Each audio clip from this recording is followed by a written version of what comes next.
सब तक तो पंजाब प्रणाम।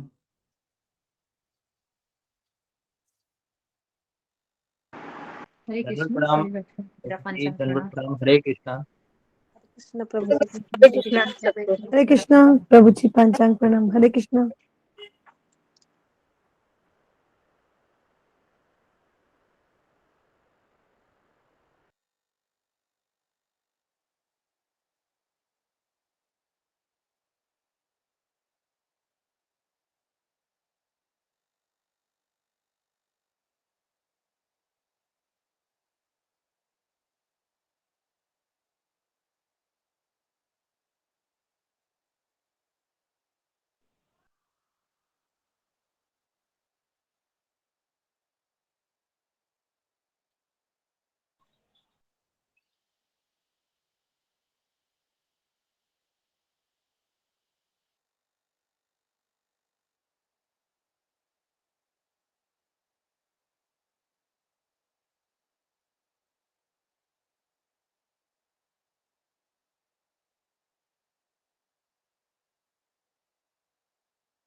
हरे कृष्णा सभी भक्तों को पंचांग प्रणाम।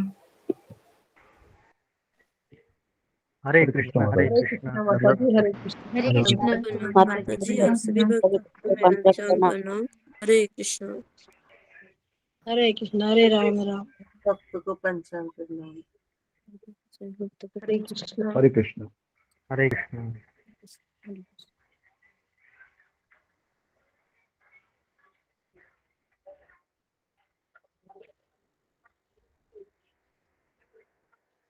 हरे कृष्णा सभी भक्तों को पंचांग प्रणाम। हरे कृष्णा माता हरे जी। कृष्ण।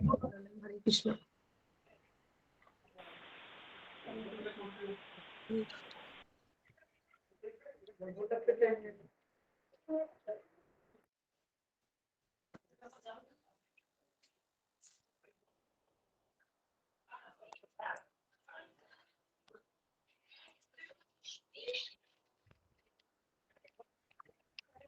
हरे कृष्णा। दंडवत प्रणाम। हरे कृष्ण प्रभु जी। हरे कृष्ण। हरो। प्रणाम जी। सभी भक्तों को मेरा। प्रभु पंचांग प्रणाम। हरे कृष्णा।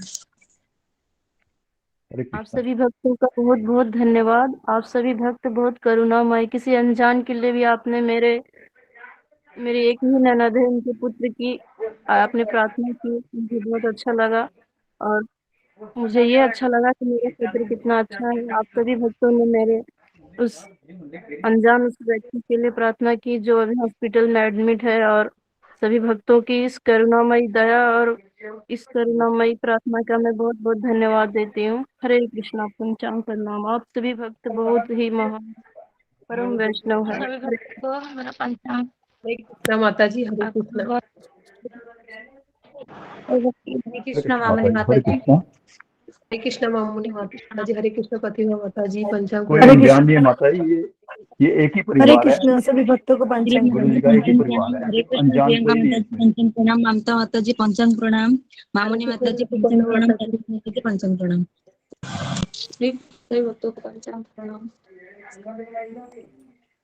हरे कृष्णा सभी भक्तों को पंचांग प्रणाम। प्रभु जी को मेरा हरे कृष्णा। पंचांग प्रणाम। हरे दंडवत कृष्णा। प्रणाम सभी भक्तों। रुको।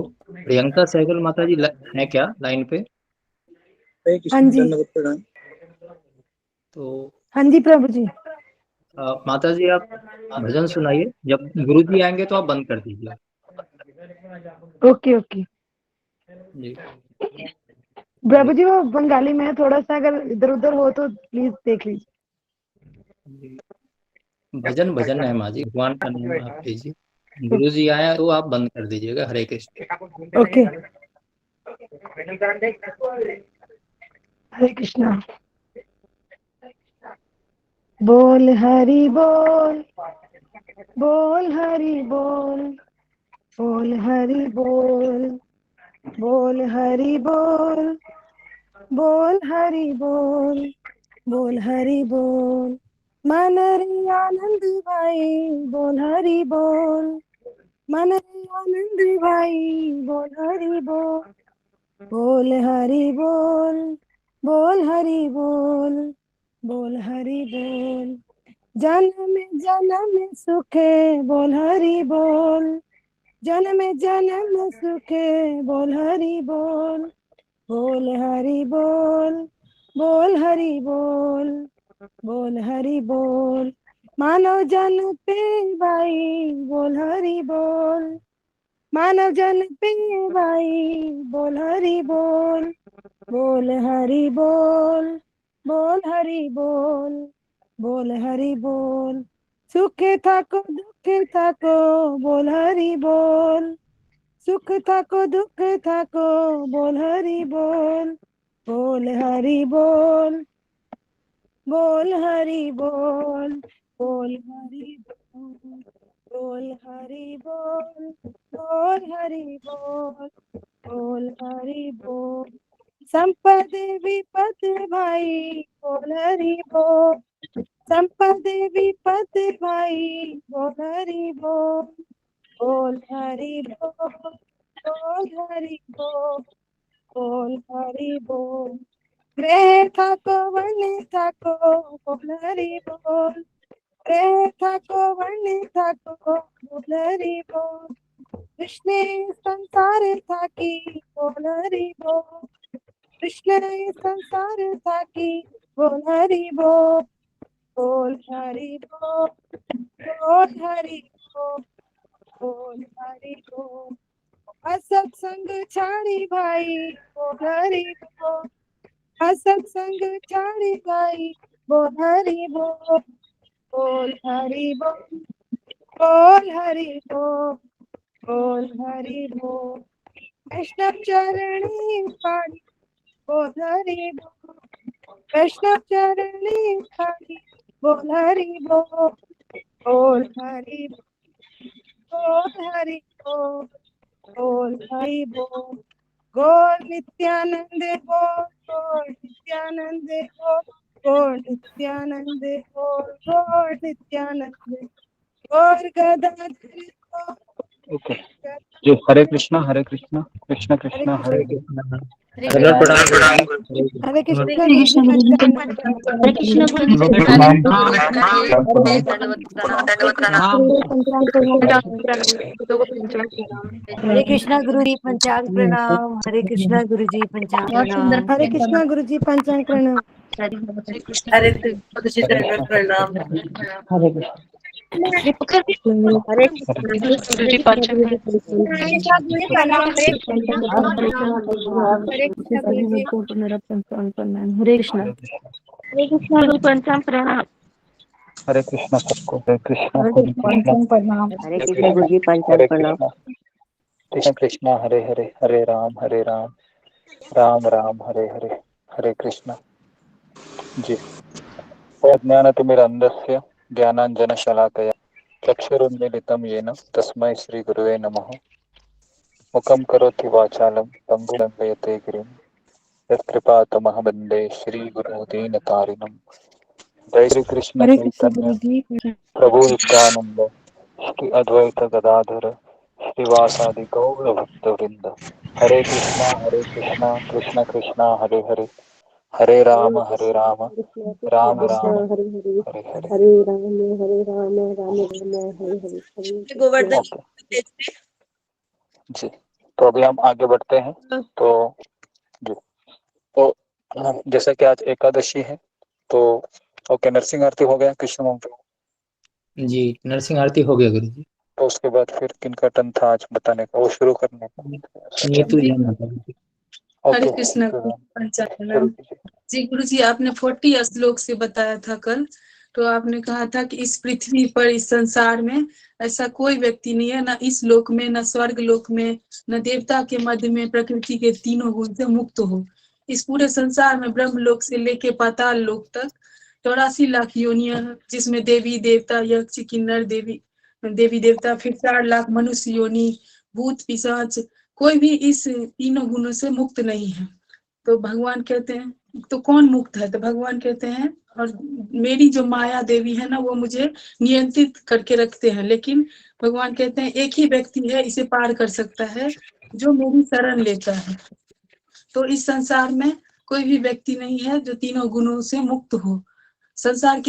इस संसार में कितना भी कोई बुजुर्ग हो जो सारे ऋतुएं देख लिए हो, या कितने भी कोई पढ़े लिखे हो, जब तक वो पूर्ण पुरुषोत्तम भगवान श्री कृष्ण के प्रतिनिधि के शरण में नहीं जाते, तब तक वो इस संसार से मुक्त नहीं हो सकते।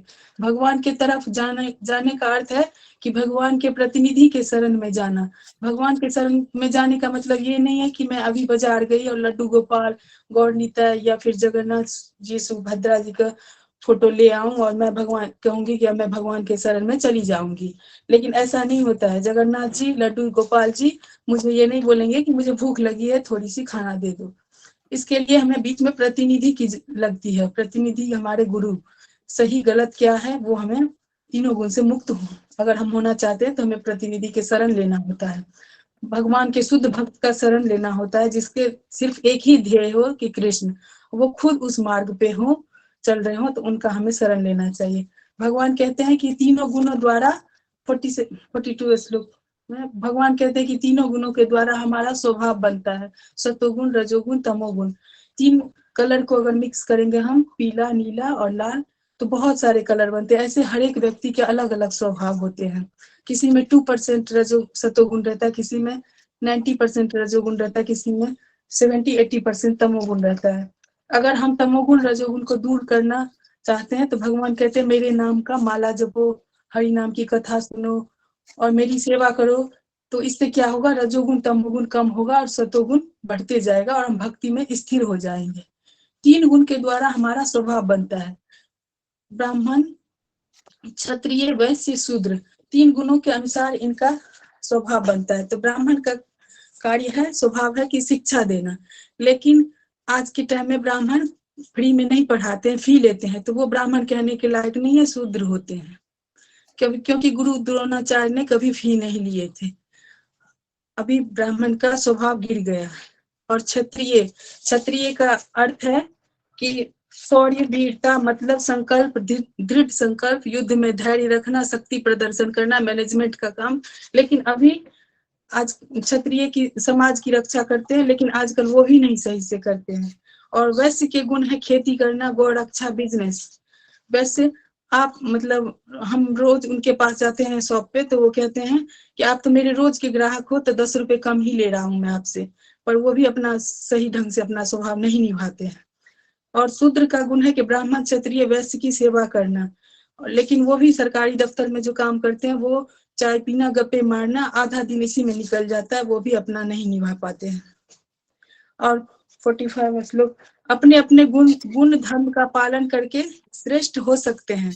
हम अपने बच्चे के ऊपर हावी हो जाते हैं, उसमें गुण क्या है ब्राह्मण का या क्षत्रिय, वैश्य, शुद्ध, हम अपने बच्चे को प्रेशराइज करते हैं, और हमें ये नहीं करना चाहिए। गुण धर्म का पालन करके हम श्रेष्ठ हो सकते हैं। कर्म, और हम जब गुरु से भागवत गीता का समझते हैं, सीखते हैं, सत्संग में आते हैं, तो हमें गुरु का दक्षिणा देना चाहिए, नहीं तो हमें कर्म लग जाता है। कोई 8 घंटे ड्यूटी करके कृष्ण की जब देने की बारी आती है, तो वो कहते हैं हमें तो लोन है, हमें अभी घर में ये सामान लेना, वो सामान लेना है, पर हमें गुरु को दक्षिणा देना चाहिए, नहीं तो हमें कर्म लगेगी। और कर्म लगने का मतलब है कि हमें इस पृथ्वी पर फिर से जन्म लेना पड़ेगा, वापस आना पड़ेगा। और 47 में है कि जो हमें अच्छा लगता है वो हमें करते रहना चाहिए। कभी हम देखते हैं हम दूसरों की देखा देखी करते हैं, ये हमें नहीं करना चाहिए। दूसरे के स्वभाव के अनुसार मत जियो, अपने स्वभाव से परखना है। हमें जो अच्छा लगता है करते रहना का अर्थ है कि हमें अच्छा आध्यात्मिक सत्संग में आना चाहिए, हरिनाम जपना चाहिए, भगवान का नियम निष्ठा पालन करना चाहिए, लेकिन बुरी आदतों में नहीं रहना चाहिए, जैसे भौतिक जगत की बातें इधर उधर की, वो नहीं करना चाहिए। 48वां है कि स्वभाव से उत्पन्न कर्म पाप को हमारे स्वभाव से नहीं समझना है। अगर हमें, हाँ जी गुरु जी, हमारे ब्राह्मण के गुण तो ब्राह्मण ही रहना चाहिए, क्षत्रिय मत बनो। 49 है कि आत्म संयमी, अनासक्त और भौतिक भोग की परवाह नहीं करना। ये तब होता है जब कृष्ण और गुरु के भक्ति के प्रति शरणागत रहेंगे। और पवित्रता दो तरह की होती है, मन की पवित्रता और तन की पवित्रता। तन की सफाई ये है कि हमें 2 बार दिन में स्नान करनी चाहिए।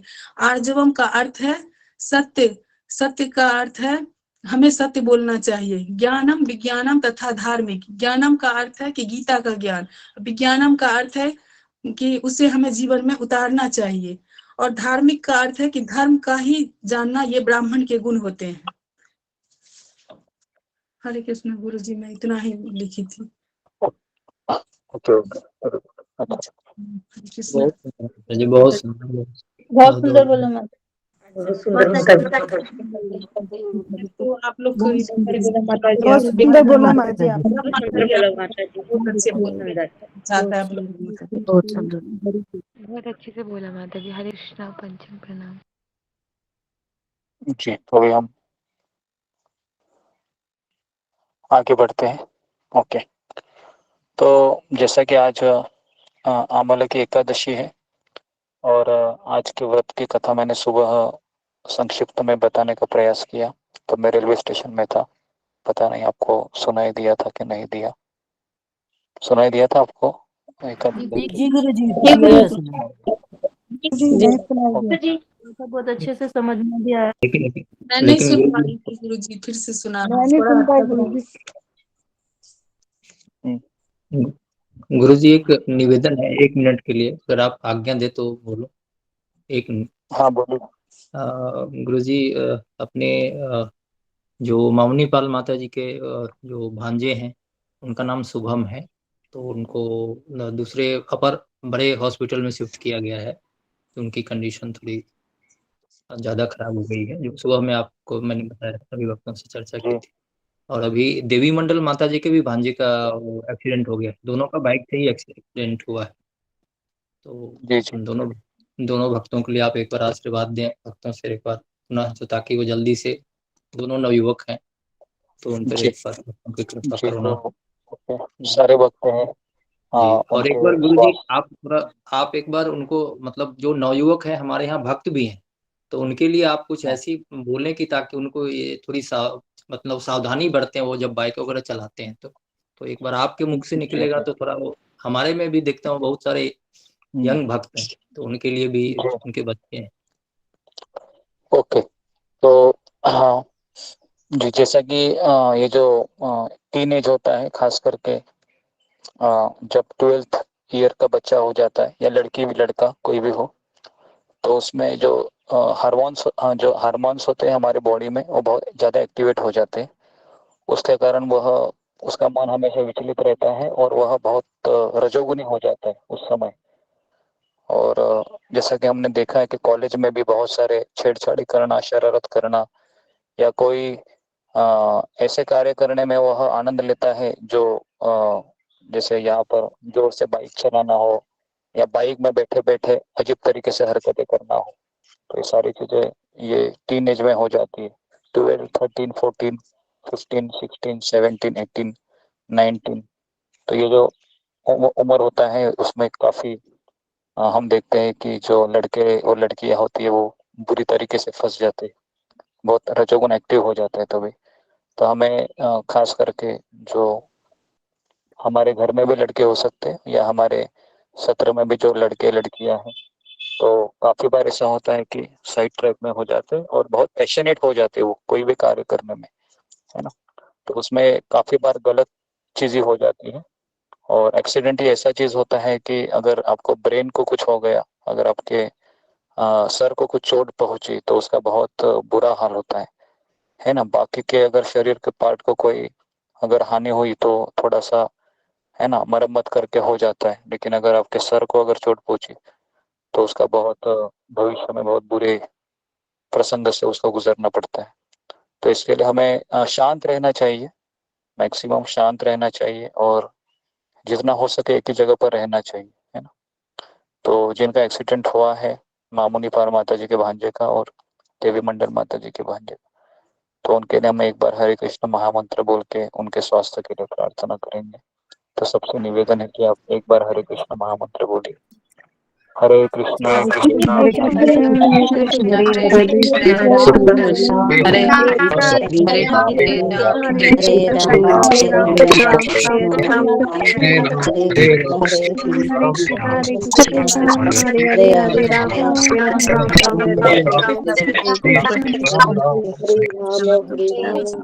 हरे हरे बहुत बहुत धन्यवाद। तो सूर्य भगवान ने एक बार हरे कृष्ण महामंत्र बोला है, भगवान ने सुना होगा। भगवान परमात्मा के रूप में हर हृदय में है, तो वो सुनते हैं कि हमने प्रार्थना किया है उनके लिए। ओके, लेकिन भगवान की इच्छा सर्वोपरि होती है। हम तो जरूर हम प्रार्थना कर रहे हैं, भगवान की इच्छा अंतिम मानी जाती है।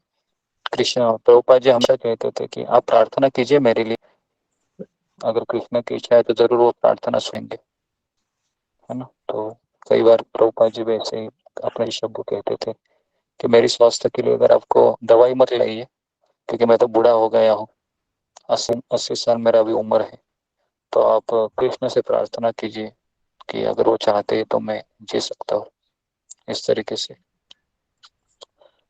ओके, तो अभी हम आगे बढ़ते हैं।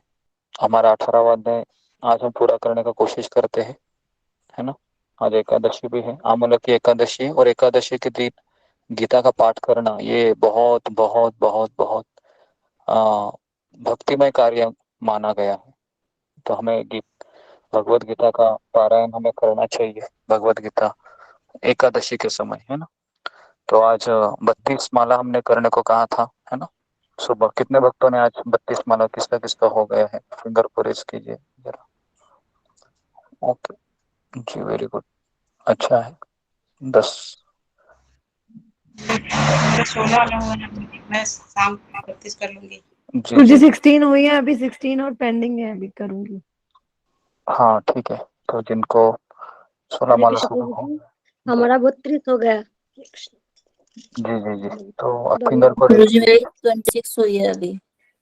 जी जी, तो आप शाम तक करने का प्रयास कीजिए जिनका हुआ है, लेकिन अभी तक 15 भक्तों का हुआ है, तो वेरी गुड, अच्छा है। एकादशी के दिन आप 21 हुआ 32 माला, गुरुजी मेरा 21 हुआ है। हाँ वही अच्छा है। जिनका 21 हुआ है, तो आप जैसे रिपोर्टिंग में आप लिखिए कि आज एकादशी के दिन मैंने 32 माला किया, तो काउंटिंग हम करते रहेंगे, है ना। 32 माला करना चाहिए हमें, है ना, आज एटलीस्ट एकादशी के दिन। कई भक्त एकादशी के दिन 64 माला करते हैं, लेकिन ठीक है, उतना तो हमारे पास समय नहीं हो सकता है, लेकिन हमको 32 माला करना चाहिए। ओके, आगे बढ़ते हैं अभी। गुरुजी आप आ गए ना इधर अब? हम आ गए यहाँ पर, हमारे घर आ गए हम। गोवर्धन को विलेज से ये भी बोल रहा हूँ, तो बहुत अच्छा लग रहा है वापस एक बार हमारे यहाँ पर आ गए, और उसी जगह पर बैठा हूँ जहाँ पर मैं हमेशा बैठता था। वही झाड़ है, सब कुछ वही है जी। लेकिन अभी तक मैं घर नहीं जा पाया, क्योंकि हमारे माता जी भी कहाँ गए हैं, उनका ऑफिस रहता है, शाम को घर जाना होगा। तो स्पेशल यहाँ पर थोड़ा सा प्रेशर था मैंने, उसके बाद फिर मैं 2 बजे से 5 बजे मैं यहाँ पर पहुंचा बाइक से। बाइक मैंने ये स्टेशन पे रखा था, तो 30 किलोमीटर, हमेशा 30 किलोमीटर का ड्राइविंग करना पड़ता है स्टेशन से। तो जस्ट 2 बजे मैं आया यहाँ पर, थोड़ा सा फ्रेश हुआ, नहाया, तिलक लगाया, और आपके सामने अभी मैं बैठा हूँ। ओके, तो हरे कृष्ण गुरुजी, मेरा मेरा करियर है यहाँ बिहार। हरे अभी कृष्णा हम प्रभु जी, पांचांग प्रणाम। शाम तक हो गया। हरे कृष्ण गुरुजी दर्शन करना।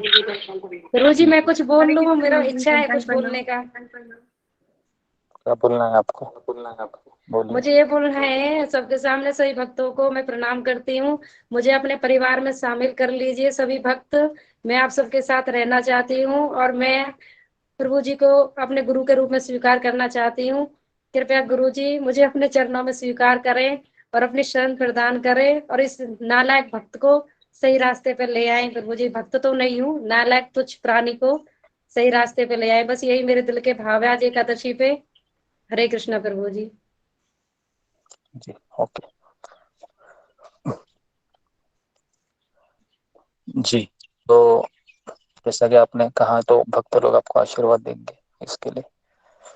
तो आगे बढ़ते अभी हम 18वां अध्याय हमारा शुरू हो रहा है, हो चुका है। तो आज मैं थोड़ा सा, हमने 50 श्लोक कवर किए थे, उसके बारे में मैं संक्षिप्त में बताता हूँ, है ना।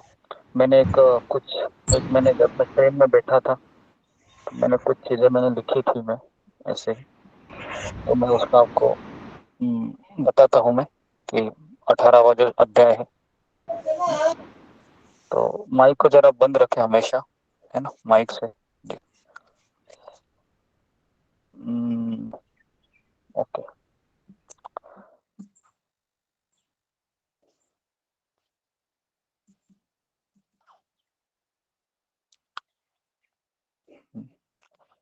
मैंने एक स्क्रीन में एक रिपोर्टिंग ग्रुप पे भी मैंने शेयर किया था 18वें अध्याय का सारांश।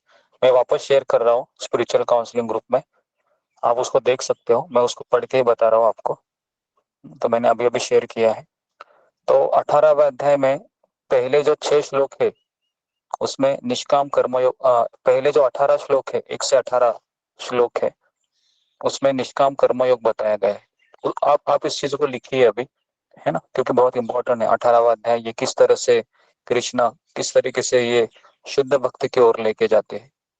तो पहले जो 18 श्लोक है ये निष्काम कर्मयोग है ना, निष्काम कर्मयोग। और उसको ब्रैकेट में इस तरीके से कीजिए कि ये अध्याय 1 से लेके अध्याय 6 का सारांश है, पहले 18 श्लोक भगवत गीता, 18वें अध्याय के।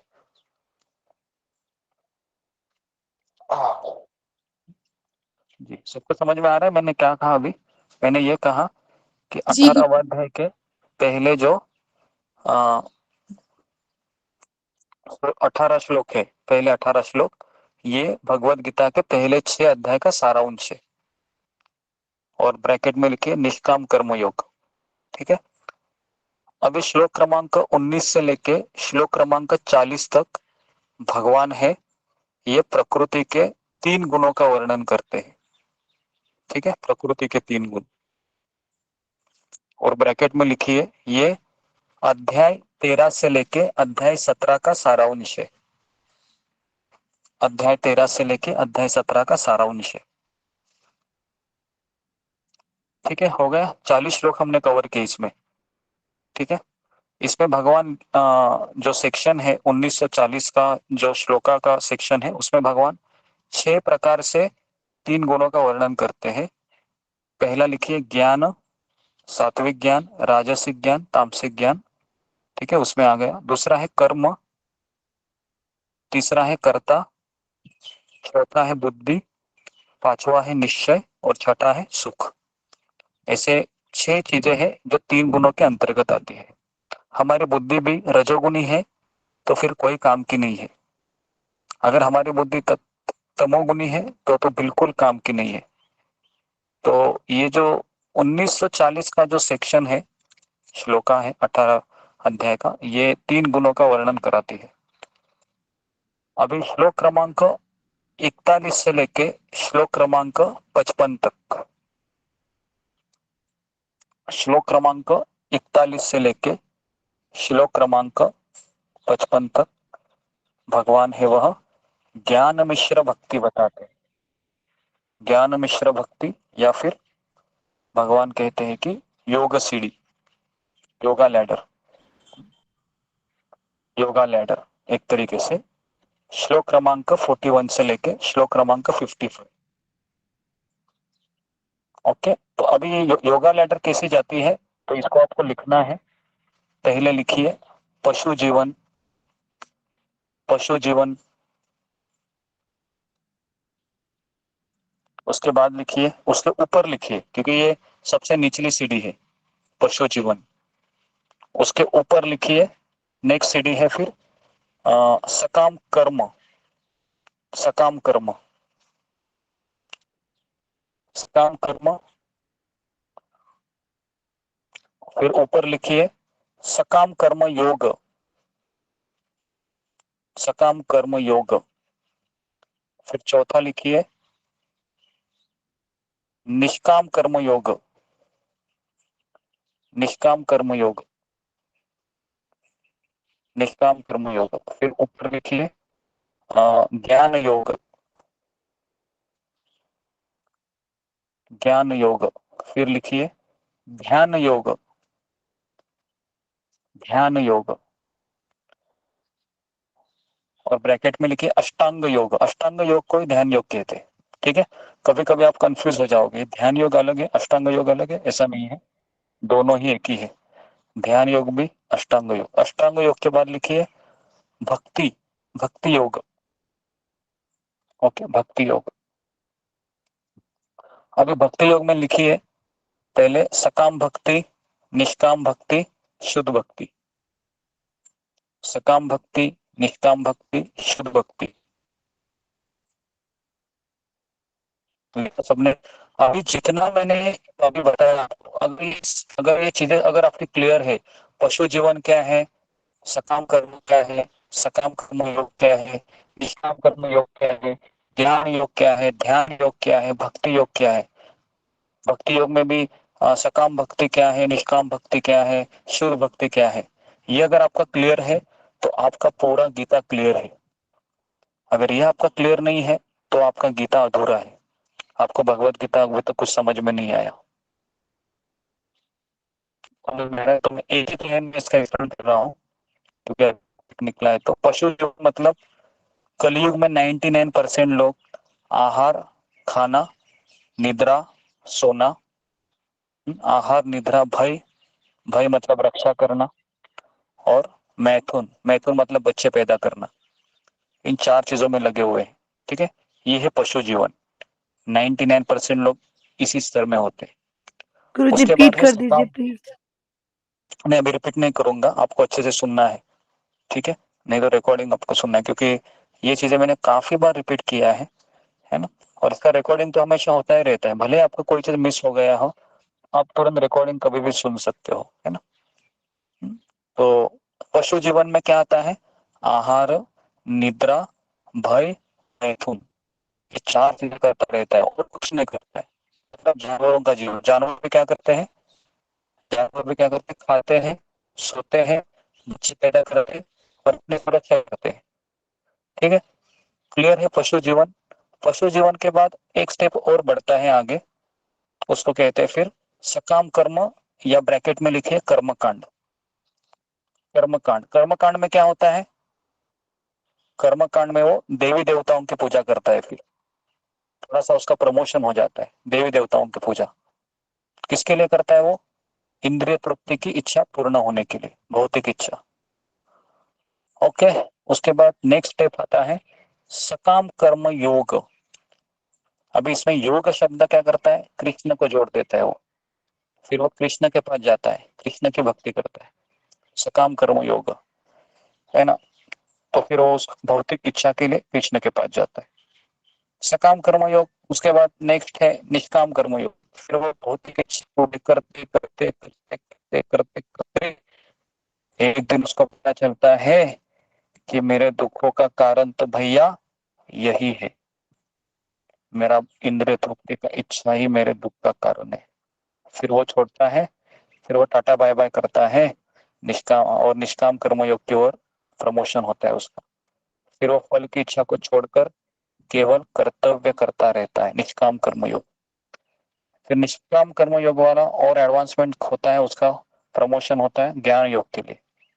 फिर वो घर में नहीं रहता है, ज्ञान योगी व्यक्ति हिमालय में जाता है, गुफा में रहता है ना। थोड़ा सा चावल में वो जी लेता है, गजर खा के जी लेता है, सिंगदाना खा के, मूंगफली खा के जी लेता है ना। उसको पकोड़ा, पानी पूरी, जलेबी ये सब नहीं लगता है।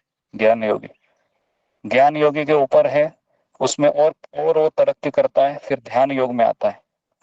ध्यान योग मतलब वो फिर परमात्मा के ऊपर वो अपना ध्यान लगाता है हृदय में। ठीक है, ये भी कई जन्म चले जाते हैं इसमें, ये इतना आसान नहीं है।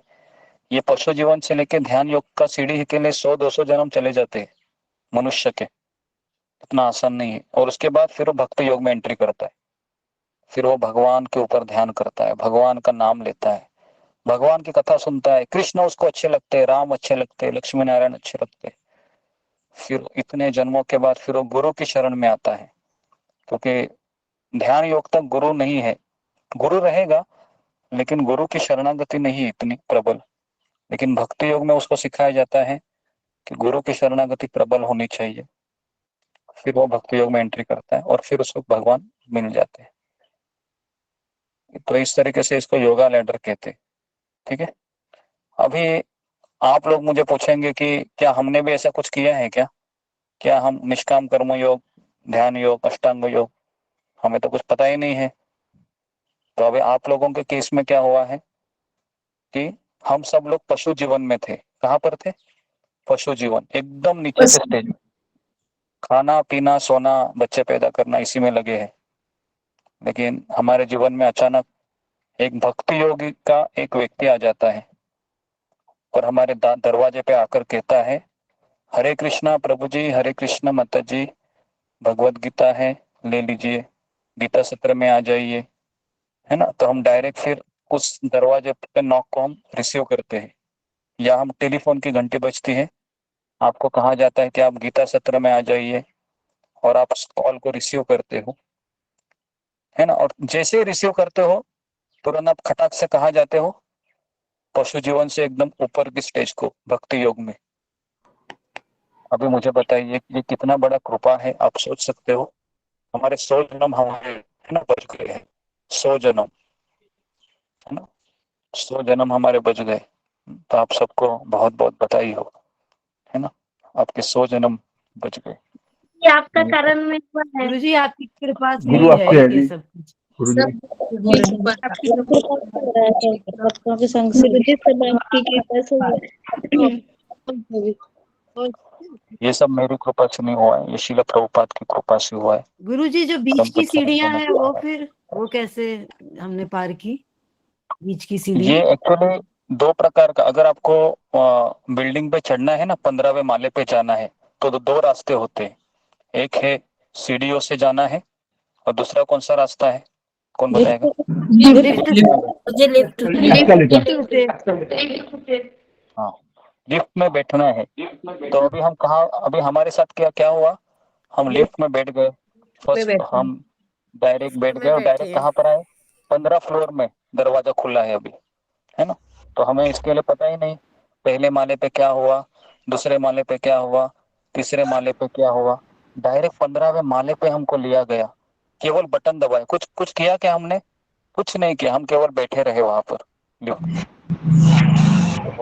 मुझे बताइए, इतना बड़ा कृपा हमारे जीवन में शील प्रभुपाद की कृपा से हुआ है ना। तो इतना तो अभी हुआ है कि डायरेक्ट भक्ति युग में गुरु जी एंट्री मिली है। लेकिन इसमें भी ट्विस्ट है। क्या ट्विस्ट है इसमें? तो इसमें भी 3 कैटेगरी है, सकाम भक्ति, निष्काम भक्ति और शुद्ध भक्ति, है ना।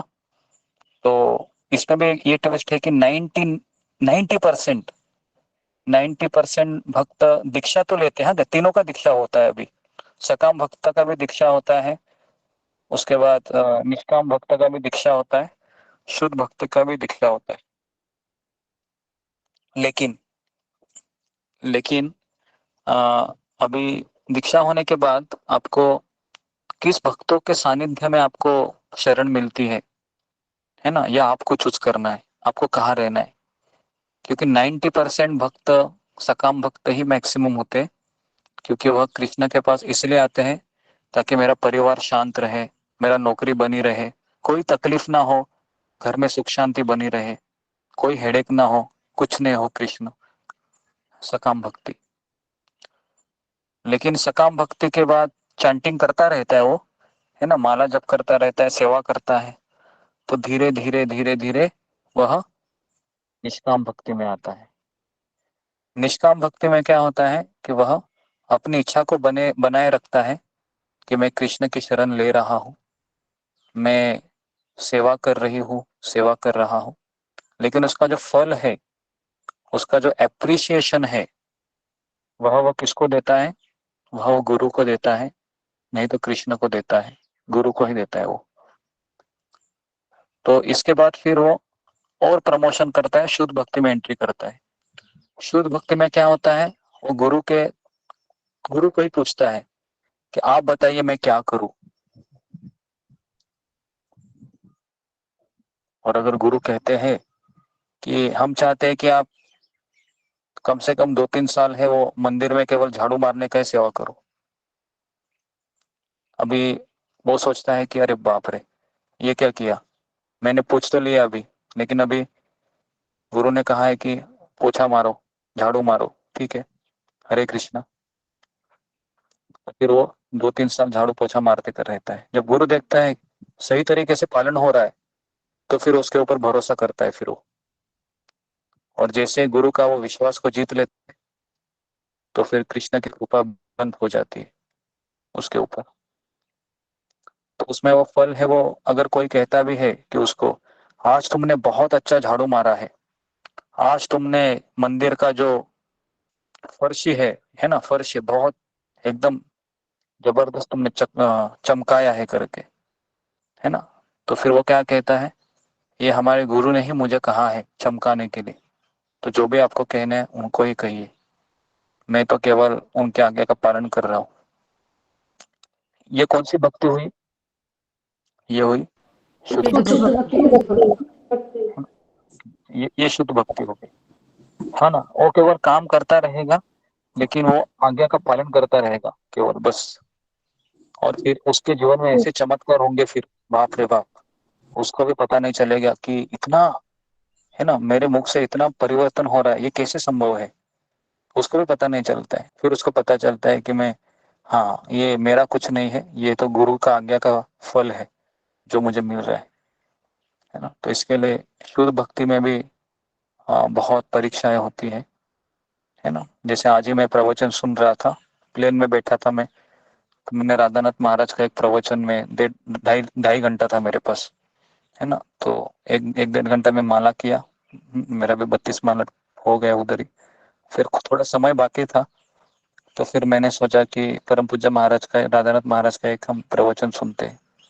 तो प्रवचन सुनते सुनते महाराज ने एक लाइन कहा कि हमारे जो आचार्य है ना, आचार्यों जैसे भक्ति सिद्धांत सरस्वती ठाकुर का नाम दिया उन्होंने, उनको वृंदावन के राधा कुंड में उनको मारने की कोशिश की गई किसी व्यक्ति के द्वारा, है ना।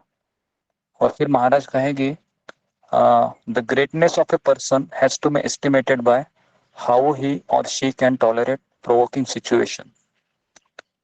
तो इसका हिंदी में अनुवाद ऐसा है कि जो ग्रेटनेस ऑफ ए पर्सन, मतलब किसी भी व्यक्ति का महानता है, ये कैसे पता चलेगी?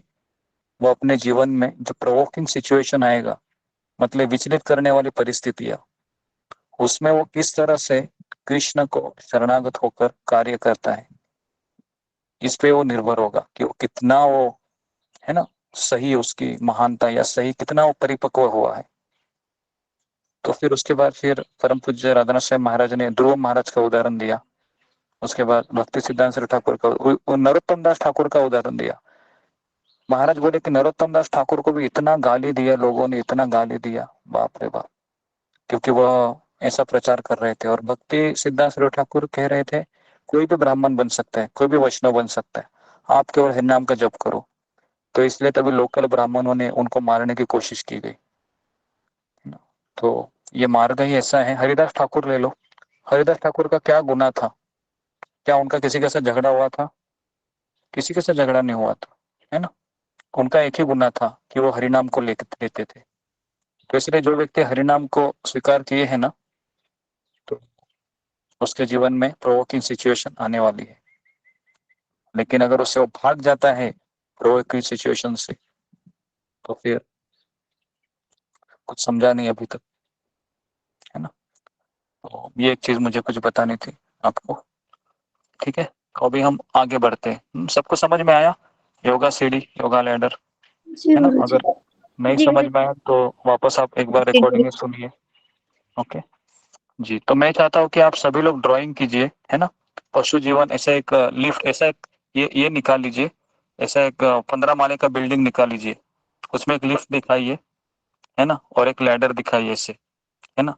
तो ऐसे मुझे लगता है कि पहला लैडर पशु जीवन, है ना, उसके बाद पहला मंजिला आएगा, उसके बाद फिर सकाम कर्म योग, सकाम कर्म या कर्म कांड, फिर वो स्टेयरकेस दिखाइए, फिर तीसरा मंजिला आएगा सकाम कर्म योग, चौथा मंजिला आएगा निष्काम कर्म योग, पांचवा मंजिला आएगा ज्ञान योग, छठा मंजिला आएगा ध्यान योग, सातवां मंजिला आएगा भक्ति योग। जी 7 माले का ही बिल्डिंग बनाइए और वो साइड में लिफ्ट को आप ड्राइंग कीजिए, है ना। उसमें आप लिखिए जो लिफ्टमैन रहेगा ना वो कौन रहेगा उसमें, लिफ्टमैन ये भक्त रहेगा, है ना, जो आपको लेके जाएगा या गुरु रहेगा, है ना। आपको बोलेगा आ जाइए, केवल बटन दबाने से क्या होगा पता है ना, बाहर बटन रहता है, ऐसे ऐसा एरो रहता है, वो बटन दबाने के बाद क्या होता है, दरवाजा खुल जाता है ऐसे, है ना। दरवाजा खुलने के बाद आप एंट्री करते हो, कुछ करना पड़ता है लिफ्ट में, कुछ नहीं करना पड़ता है, बस केवल वहां पर खड़े रहना है ना, और आपको केवल बटन दबाना है ना। उसमें उधर बटन रहता है, 2 माला 4 माला 6 माला, देखा है आपने आपने लिफ्ट गुरुजी में ऐसे देखा है, देखा। फ्लोर रहेंगे। हाँ जी गुरुजी। जी, हाँ तो उसमें मतलब बटन क्या रहेगा, बटन रहेगा ज्ञान योग, निष्काम कर्म योग, ध्यान योग, भक्ति योग, कहाँ जाना है आपको भाई, है ना। तो आपको वो नंबर बटन में दबाना है, बटन आपको नहीं दबाना है, वो बटन वही व्यक्ति दबाएगा, है ना। आपको केवल बने रहना है बस।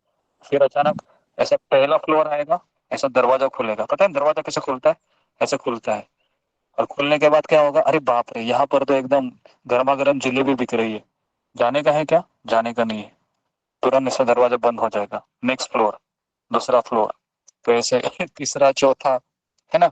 उतरने का नहीं है ना, बस उधर ही रहना है। उतर गए तो क्या होगा, लिफ्ट बंद हो जाएगा, फिर ऐसे फिर आप बाहर ही रह जाएंगे, तो इसके लिए हमको उतरने का नहीं है।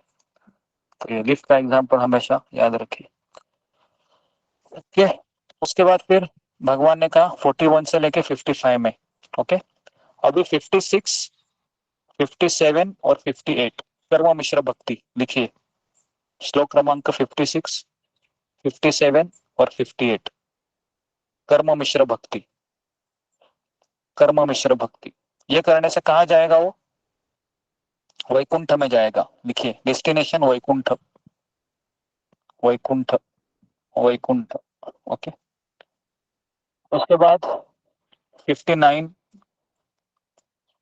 और 60, 59 और 60, हाँ ये क्या है, ये भी कर्म मिश्र भक्ति में ही आएगा, ओके। 56 से लेके 60 जी कर्म मिश्र भक्ति। उसके बाद 61 टू 66, 61 और 62 योग मिश्र भक्ति, योग मिश्र भक्ति। और 63 से लेके 66 तक शुद्ध भक्ति, शुद्ध भक्ति, शुद्ध भक्ति, 63 से लेके 66, ठीक है। अभी मैं 66 आज क्लियर कर देता हूँ, ठीक है। तो आधा घंटा है मेरे पास, तो कोई बात नहीं, वैसे हमारे माता जी का ऑफिस भी अभी तक जल्दी क्या खुलेगा नहीं, तो आज हम कवर कर देते, मुझे टाइम भी है और आज एकादशी भी है ना। हरे कृष्ण गुरु जी, आपने एकादशी प्रसाद पा लिया क्या? हाँ हमने एकादशी आ ले लिया, हमने एकादशी का प्रसाद। गुरुजी आपने जो ब्रीफ बताया इसमें अध्याय 7 से लेके अध्याय 12 तक का कहीं जिक्र नहीं है, सारांश जी उसमें है ना जी, इसमें मैं बता रहा हूँ आपको कि अध्याय 9 है ये शुद्ध भक्ति, 63 से लेके 66 लिखा आपने, ओके। अध्याय 9 है 63 से लेके 66, 61 से लेके 62 है अध्याय 8, अध्याय 8। उसके बाद कर्म मिश्र भक्ति लिखिए, अध्याय 7, अध्याय 7,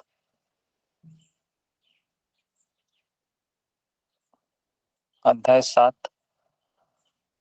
और जो 41 टू लेके 40 50 55 है ना, उसमें लिखिए अध्याय अध्याय 10, अध्याय 11, अध्याय 10, अध्याय 11 और अध्याय 12 भी इसी में आएगा, शुद्ध भक्ति में आएगा, अध्याय 9, अध्याय 12, ओके।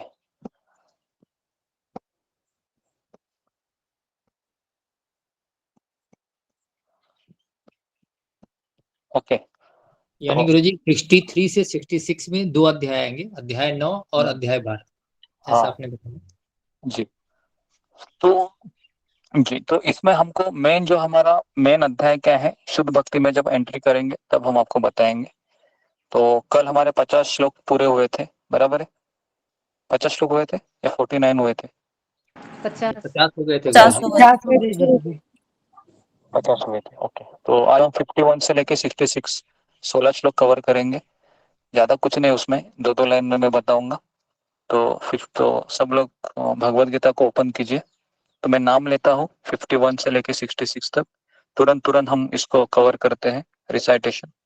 जी, तो जिनके पास गीता है फिंगर को रेस कीजिए। जी, अभी कीजिए। ओके, 51 शालिनी गुप्ता, 52 देवी मंडल, 53 काजल दत्ता, 54 ऋतुपर्णा, 55 ममता पाल, 56 दीप्ति सचदेवा, 57 सुधा गुप्ता, 58 शीला देवी, 59 मीनाक्षी रावत, 60 नीलम चौहान, 61 नीतू झा, 63 रीति माताजी, 64 शिनु मिश्रा, 65 नीलम शर्मा, 66 तितली मिश्रा। ओके, 66 तक मैंने कवर किया है ना? 67 मंजू सिंह, 68 कृष्ण मोहन सिंह, 69 दीपा ठाकुर, 70 ज्योति माली, 71 अशोक चावला, 72 यशिका। कितने श्लोक है इसमें 18वां अध्याय में? 72 है या 74 है? 78 78 है प्रभु जी। ओके, 72 हो गए। 73 मामुनी पाल, 74 पूजा डिमरी माता, 75 78 है। 75 ओके ममता कुमारी, 76 सविता कुमारी, 77 निर्मला बेन, 78 रुशाली तक। ओके, तो मैंने 78 कवर किए हैं। तो 51 से मैं शुरू करता हूँ। तो 51 जिसका नाम मैं नाम भी नहीं लूंगा, मैं नाम मैंने लिया है, नेक्स्ट बोलूंगा, है ना? 51 अलग है या सब कंबाइन है? अलग अलग है ना? कंबाइन है। गुरुजी 51, 52, 53 कंबाइन है। ओके, कंबाइन है क्या? ठीक है, हम 51 श्लोक का रिसाइटेशन करते हैं, उसके बाद फिर 52, 53। ओके, 51 है, मेरे पीछे बोलिए। बुद्ध्या विशुद्धया युक्तो बुद्धया विशुद्धदया युक्तो धृतमानं नियम्य च धृतमानं नियम्य च शब्ददीन विषयन् स शब्ददीन विशंसय त्यक्त्वा रागद्वेषो युधस्य च। त्यक्त्वा रागद्वेषविदुष्य च। ओके, 52 विविक्त सेवी लघु आशी विविक्त सेवी लघु आसी यक्त वाक्का आयमानस यत वाक काय मानस ध्यान योग परो नित्यम ध्यान योग पर नित्यम वैराग्यम समुपाश्रित। वैराग्य समुप्रासित नेक्स्ट, अहंकारम बलम दर्पण 53 इसको कहा था? काजल दत्ता माता जी। जी, नहीं अवेलेबल है। ठीक है, गुरुजी मैं पढ़ूं? हाँ ठीक है, 52 बोलो। पढ़ू मैं? अहम जी एक गुरुजी मिनट, मेरे पीछे बोलो। नहीं आ रहा है। दत्ता माता जी हैं, दिख रही गुरुजी है वो स्क्रीन अंगुली पे। उठाए हुई है। हाँ वो, हाँ बोलिए गुरुजी, वो है? पीछे से बोलेंगी। ठीक है, ओके, तो मेरे पीछे बोलिए। हाँ, काजल। ठीक है। अहंकारम बलम दर्पण अहंकारं परं दर्पं कामम क्रोधम परिग्रहम कामं क्रोधं परिग्रहं विमुख्य निर्ममम संतो विमुक्त निर्मम वमं शक्तं ब्रह्म भूयाय कल्पते। ब्रह्म भूयाव कल्पते। हाँ, अनुवाद पढ़ो इसका पूरा 51 से लेके 53। हाँ पढ़ो काजल, जल्दी जल्दी। बेंगालीते बोला, बेंगली बंगाली है क्या? हैं। ओके, ठीक है, गुरुजी फिर मैं बोलूं? गुरुजी हाँ मैं बोलो। बोलूं हिंदी में? ठीक है, नेहा तिवारी को बोलो। जी गुरुजी। अपनी बुद्धि से शुद्ध होकर तथा धैर्य पूर्वक मन को वश में करते हुए इंद्रिय तृप्ति के विषयों का त्याग कर राग तथा द्वेष से मुक्त होकर जो व्यक्ति एकांत स्थान में वास करता है, जो थोड़ा खाता है, जो अपने शरीर, मन तथा वाणी को वश में रखता है, जो सदैव समाधि में रहता है तथा पूर्णतया विरक्त मिथ्या अहंकार और मिथ्या शक्ति, मिथ्या गर्व, काम, क्रोध तथा भौतिक वस्तुओं के संग्रह से मुक्त है, जो मिथ्या स्वामित्व की भावना से रहित तथा शांत है, वह निश्चय ही आत्म साक्षात्कार के पद को प्राप्त होता है। हरे कृष्ण। ओके, तो मैं इसको एक्सप्लेन करता हूँ 2 मिनट में, फिर मैं आगे बढ़ता हूँ। तो यहाँ पर बताया गया है कि अपनी बुद्धि से शुद्ध होकर, मन को दृढ़ संकल्प में वश में करके, इंद्रिय तृप्ति विषयों का त्याग करके, राग और द्वेष से मुक्त होकर, राग और द्वेष मतलब लगाव और नुकसान, मतलब एकदम कभी कभी इतना लगा होता है कि उसके बिना रह ही नहीं पाते हैं, और कभी कभी इतना द्वेष आता है कि उसका चेहरा भी देखना पसंद नहीं करते। तो ये दोनों से भी मुक्त होना है, क्योंकि जो साधु होता है ना, उसका कोई शत्रु नहीं होता है, उसके शत्रु 6 होते हैं। व्यक्ति शत्रु नहीं है, हमेशा याद रखिए, व्यक्ति शत्रु नहीं होता है। काम, क्रोध, लोभ ये हमारे शत्रु है ना। तो अगर कोई व्यक्ति अगर आपके ऊपर गुस्सा होता है तो आपने गुस्सा करना चाहिए। किसके ऊपर गुस्सा करना चाहिए? उसके हाँ, हमें दुगुणों पर। गुस्से के ऊपर गुस्सा करना चाहिए, उसके, है ना, उसके गुस्से के ऊपर गुस्सा करना चाहिए और उस व्यक्ति से प्यार करना चाहिए, है ना। तो अगर आपको पता होगा कि जब यीशु क्रिस्त को जब सूली पर चढ़ाया जा रहा था, तो उन्होंने भगवान से यही प्रार्थना की कि हे भगवान, कि ये जो लोग मुझे पीड़ा दे रहे हैं, है ना, इनको आप माफ कीजिए, क्योंकि ये जानते नहीं है कि वो क्या कर रहे हैं। हरिदास ठाकुर ने भी यही किया कि जो जल्लाद उनको पीट रहे थे बुरी तरीके से, तो हालांकि 22 बाजार तक वो उनको कोड़े मार रहे थे, लेकिन जब उन्होंने हाथ जोड़े उनके सामने, कहा कि आप मर जाइए, नहीं तो हम मर जाएंगे, तो हरिदास ठाकुर फिर भी कहा कि ठीक है, मेरे जिंदा रहने से प्रॉब्लम है, आपको मर जाता हूँ, है ना। अभी हरिदास ठाकुर और यीशु क्रिस्त का हमको अनुकरण नहीं करना है, ये भी मैं बता रहा हूँ, लेकिन हमको हमारे मन के कोने में इस परिपक्वता को धारण करना है कि कितना सहनशील होना चाहिए। लेकिन कई लोग कहते हैं कि विनम्रता हमको कहाँ इस्तेमाल करनी चाहिए। तो हमेशा एक चीज याद रखिए, हमें विनम्रता ये भक्तों के सामने हमेशा रखनी चाहिए। और अगर आप बाहर चल जाते हैं और अगर आप कॉलिंग की सेवा करते हैं, तो वहां पर भी आप विनम्रता दिखा सकते हैं।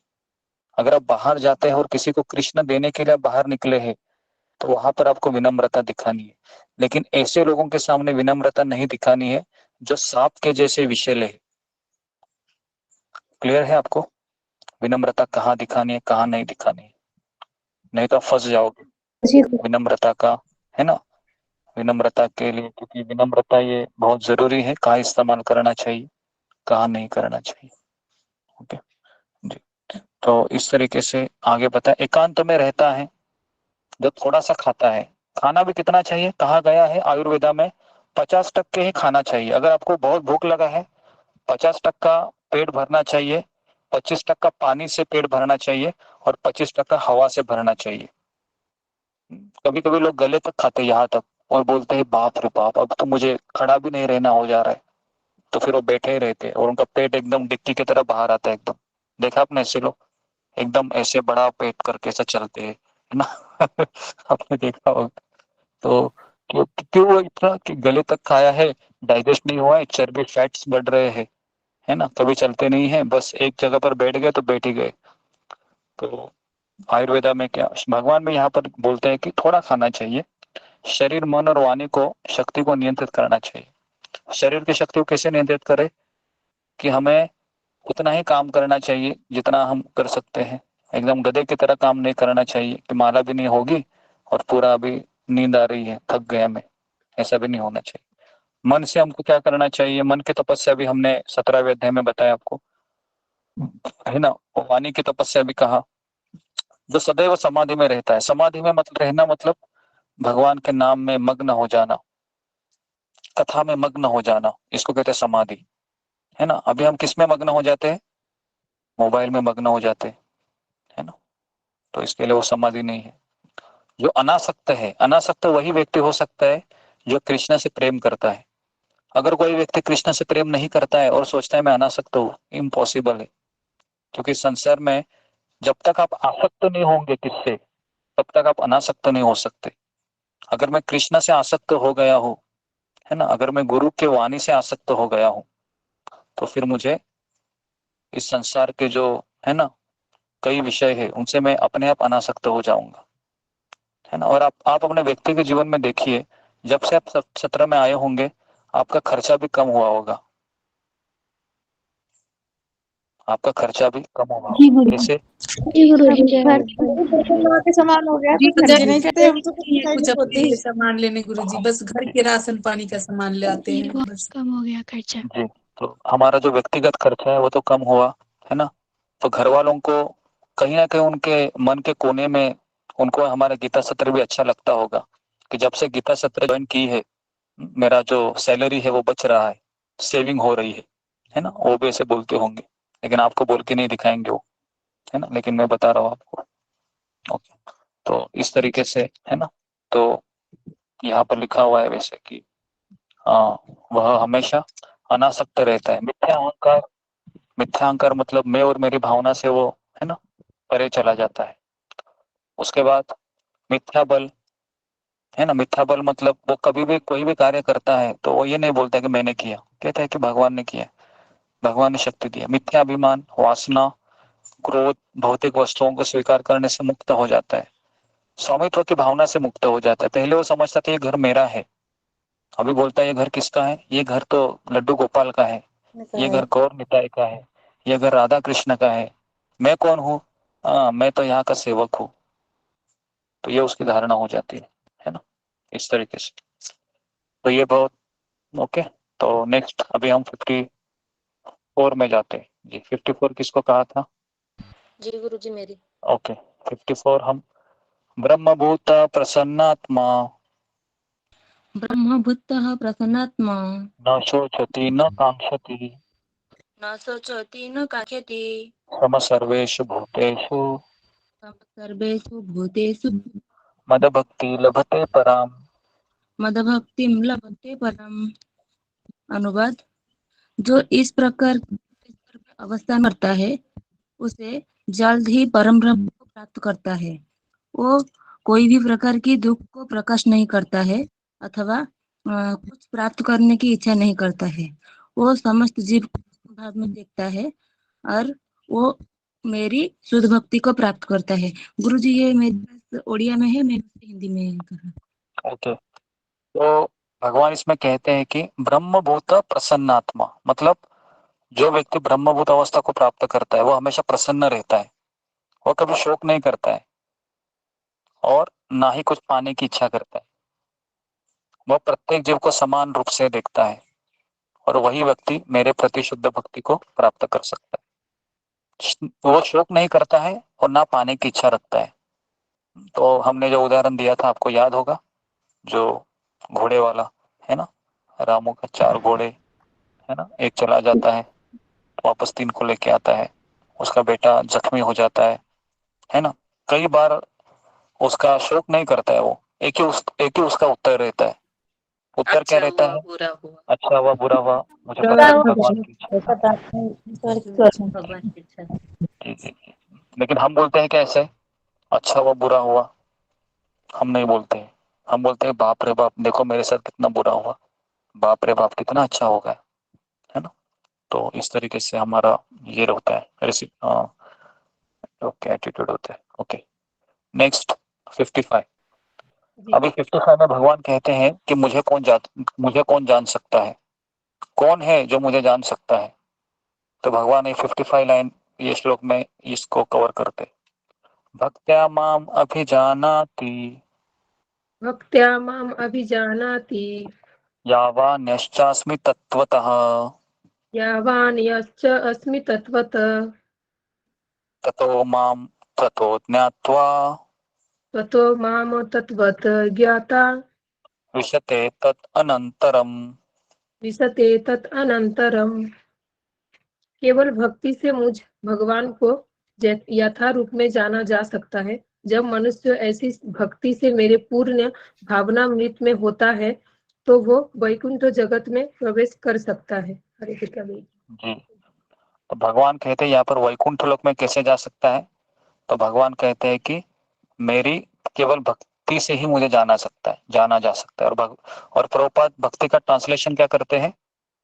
भक्ति का अनुवाद क्या करते हैं? तो लिखिए, किसी को पता है?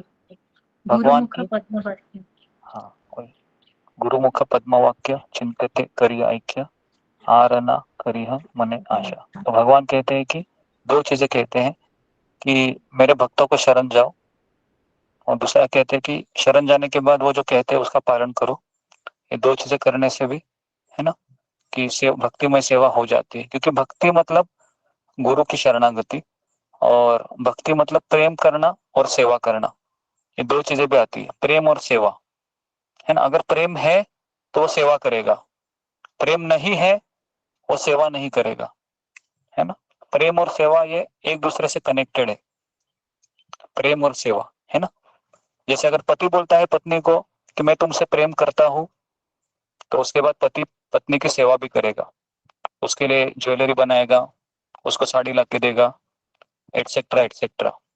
पत्नी बोलती है पति को कि मैं तुमसे प्रेम करती हूँ, तो फिर वो सेवा भी करेगी, खाना बनाएगी, है ना, कपड़ा धोएगी, है ना। कपड़ा धोने के बाद ये नहीं कहेगी कितना, है ना, दो चार गाली भी नहीं सुनाएगी, हमेशा प्रेम से रहेगी, है ना। लेकिन वो एक्चुअली क्या हो जाता है, ये 6 महीना 1 साल ही रहता है ना। उसके बाद फिर दोनों भी एक दूसरे से पक जाते हैं, तो कितना करे खत्म ही नहीं हो रहा है ना। तो इस तरीके से, है ना। तो इसके लिए वो बेसिकली एग्जाम्पल हम थोड़े समय के लिए दे सकते हैं, क्योंकि इस संसार में, है ना, हम किसी कोई भी पत्नी को पूछ लो, है ना, कि क्या आप विवाह करके संतुष्ट है ना, तो वो कहेंगे कि संतुष्ट तो नहीं बोल सकते, लेकिन ठीक है, करना है इसके लिए हम खींच रहे हैं कैसे, तो है ना। तो संघर्ष चला है ऐसे। तो भगवान कहते हैं इस श्लोक में कि भक्तिमय सेवा के द्वारा ही मेरे राज्य में प्रवेश कर सकते हैं। ओके, तो अभी हम आगे बढ़ते हैं 56 सॉरी।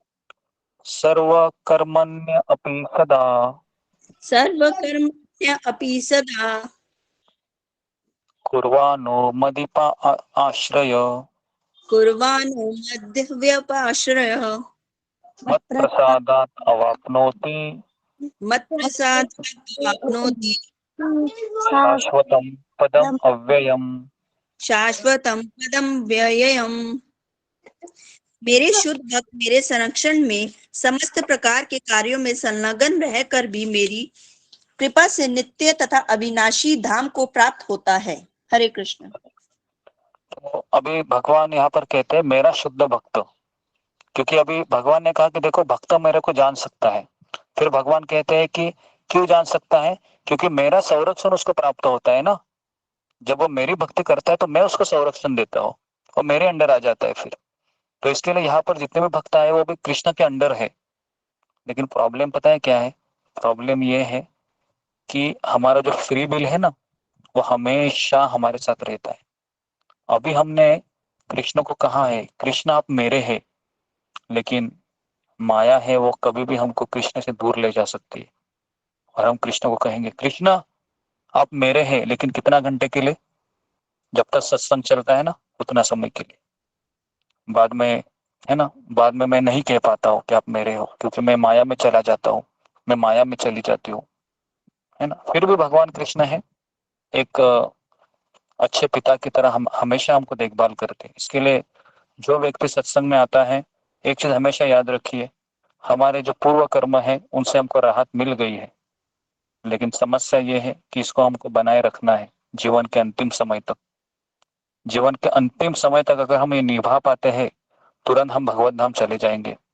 लेकिन अगर आप, है ना, अगर आप 50 साल जीते हैं और आप 49 साल, है ना, आप अच्छे से भक्ति करते हैं, लेकिन 1 साल आप, है ना, भक्ति को छोड़ देते हैं, आप माया में चले जाते हैं, तो फिर हमको वापस अगला जन्म लेना पड़ेगा। लेकिन जो 49 साल हमने भक्ति किया है वो भी बने रहेगा। लेकिन प्रॉब्लम क्या हुआ हमारा, केवल 1 साल हमने माया को दे दिया, इसके लिए हमारा जीवन परिपूर्ण नहीं हो पाया, इसके लिए अगला जन्म लेना पड़ा। नेक्स्ट, ये हमने कौन से राजा की कथा से हम ये सीख सकते हैं? Bharat Maharaj. Bharat Maharaj. Bharat Maharaj. Okay, very good. तो अभी हम गुरुजी आगे हमने बढ़ते भी हैं। तो शुरू में बहुत माया को दिए हैं, तो 1 वर्ष क्या, हमने तो कम से कम 25 साल से ज्यादा बिताए हैं, तो हमें भी तो वैसे ही होगा। नहीं, ऐसा नहीं है, पिछला हुआ भगवान उसको नील किया है, अभी भगवान आगे का सोचते हैं कि आने वाले अभी दिन हम क्या करेंगे, वो भगवान काउंटिंग करेंगे। ओके, जी, पीछे वाले कर्म हमारे नील हो गए जो हमने पहले भक्ति में आने से पहले करे।